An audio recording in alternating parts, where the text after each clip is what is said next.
Disebabkan import Maxima lah aku jual kereta-kereta konti aku. Disebabkan import Maxima lah aku swap kereta aku sampai aku bawa masuk R33 dengan Silvia. Semua disebabkan import Maxima. Sebab apa boleh jadi macam tu? Sebab masa saya pergi syuting import Maxima tu, abang-abang drifter yang terlibat dalam cerita tu, depa racun saya. Depa cakap kalau hang nak jadi pure mak kereta, hang nak certified mak kereta, hang kena main JDM. So saya tolak kereta saya dah 2-3 biji, ambil JDM dan soon insya-Allah Evo 6 masuk pula.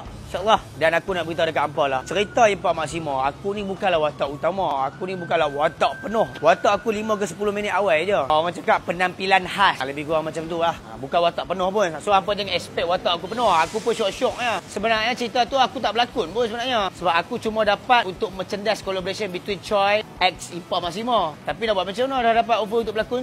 Termasuk pilih berlakon sikit. Tak ada nak berlakon panjang pasal berkomitmen kerja sama kan. Tapi tak apalah. Alhamdulillah itu pun dikira sebagai rezeki juga untuk aku. So, collaboration between Choi dan import Maxima, apa yang hampa mau, mai? Hampa nak baju collar ke? Hampa nak tema warna apa sebenarnya? Collab Choi dengan import Maxima. Hampa nak kita keluarkan t-shirt ke, topi ke, apa produk yang hampa nak sepanjang collaboration between Choi and import Maxima? Cuba berkomen.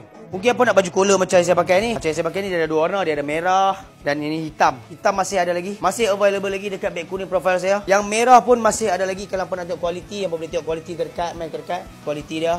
Problemnya Choi ni satu sahaja. Time barang tu ada, hampa tak notice, tak dapat tahu pun. Bila barang tu dah tak ada, oh Farid dah habis dah ke? Tak ada dah ke?